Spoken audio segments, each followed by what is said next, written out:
Is the USA overdue for a revolution? From what I understand, in order for it to actually happen, food prices would need to exceed roughly 55% of the median monthly wage for approximately 6 months. That's what I took for France if I remember correctly. I'm not sure. Have you tried unplugging it and plugging it back in again? Overdue? Yes. But it won't happen anytime soon. All anyone does is talk about it. We don't take action in this country. If any version of major civil unrest erupts in the US, there likely won't be a country when the dust settles. Sure, the government will still exist and hold power, but regions will splinter into unrecognizable pieces. Some state governments will collapse while others try secession and then collapse as everyone realizes the cities and suburbs hold opposing positions on virtually everything, not to mention the rural areas. We will never have another civil war that is split along any geographic lines. It would resemble the Syrian civil war more than anything. E.g., you may still live in Portland as an American, but a third of the city is held by militias in scattered pockets of occupation. You still go about your life just with fewer and more expensive resources and an ear out for gunfire or weaponized drone motors. Last week, Christian nationalists took the block you lived on back in college, and your neighbor is repeating rumors that the army plans to retake the neighborhood this Thursday. Last night, you had a dream about finding a bag of real espresso, and you almost teared up a little this morning as you took the first sip of the chicory stretched coffee you've relied on for the past 7 months. Then, your morning news podcast reported the mosque bombing in North Carolina and the new Missouri law criminalizing homosexuality. They end with an interview from inside the Chicago Autonomous Zone on its 23rd day under siege by the police. Maybe cheap coffee isn't so bad.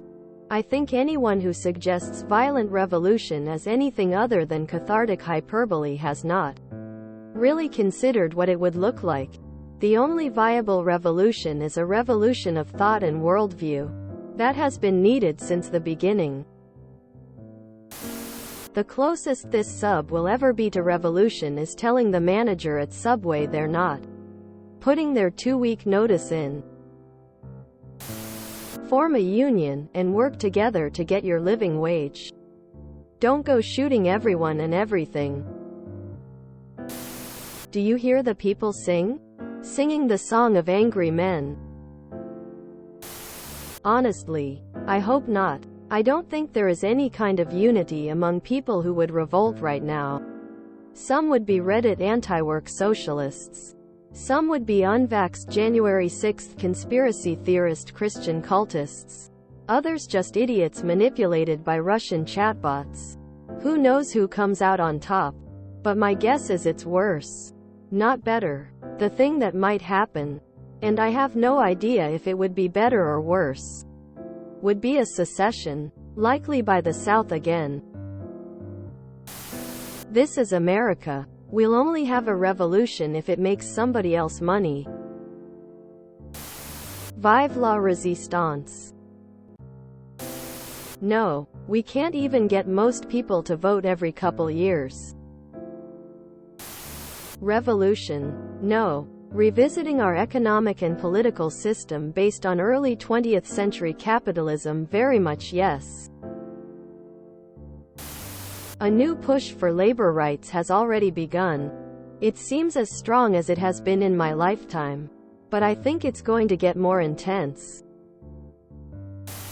If we have a revolution, there is a good chance the fascists take control. Sadly. Most of the people cheering this on don't know what real violence is. Good luck. The globalization of wealth would likely thwart the efforts of national revolution. Market system ready to be supplanted. No longer relevant. Infinite growth paradigm with no regard to ecology is obsolete. Resource-based economy seems like the only viable solution. Prudence, indeed, will dictate that governments long established should not be changed for light and transient causes. And accordingly all experience hath shown that mankind are more disposed to suffer, while evils are sufferable, than to right themselves by abolishing the forms to which they are accustomed.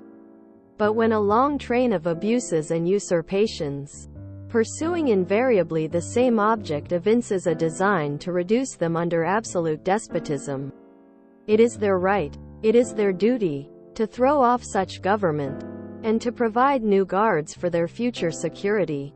American Declaration of Independence. The founding generation unfortunately didn't go far enough away from what they were accustomed to. There were people who were wanting a king still, just not the British one, lol. You also see the hypocrisy of men like Jefferson, who knew that they were committing hypocrisy by not abolishing slavery and establishing popular, with the proletariat, societal changes like those espoused in Thomas Paine's writings, both at the beginning of our insurrection and in the decades following. Those who were conscious of their hypocrisy openly discussed their belief that the system they installed would not last more than a few generations before the people would replace it. Problem is, as Marx noted, and James Connolly spoke of Ireland's plight back in 1897, if you remove the English army tomorrow and hoist the green flag over Dublin Castle, unless you set about the organization of the Socialist Republic, your efforts would be in vain. England would still rule you. She would rule you through her capitalists, through her landlords, through her financiers, through the whole array of commercial and individualist institutions she has planted in this country and watered with the tears of our mothers and the blood of our martyrs. England would still rule you to your ruin, even while your lips offered hypocritical homage at the shrine of that freedom whose cause you had betrayed, unless you completely kick the stool out from under the real source of power. An exploitation, tyranny. In the old systems, societies organized like pyramid schemes, with a small minority at the top and everyone else existing merely to provide them with position, and pick through the pockets of hanged capitalism to fund the new world for all. The capitalists will inevitably seize control again, whether they have a royal title or call themselves archpatriots. The early 20th century robber barons, CEOs, or I'm a very good dealmaker. Believe me, Trump, things haven't quite gotten to the point where the common person perceives it as intolerable yet, but I have noticed this changing. As class-conscious citizens, it is our responsibility to help those around us realize that we are all on the same side, have the same needs, and the exploitation of one of us is tyranny over us all. The working people in this country are beginning to see through 150+ years of propaganda, and they're angry. My concern is that the far-right may recruit a lot of them, if we don't make the effort to promote a legitimate alternative. FBI is listening. No. Americans are content with complaining on a platform of their choosing or otherwise distracting themselves with whatever. If you enjoyed this video, please check out our playlists full of similar content. Epic Aircast is like doom scrolling for your ears. Please like, share, and subscribe.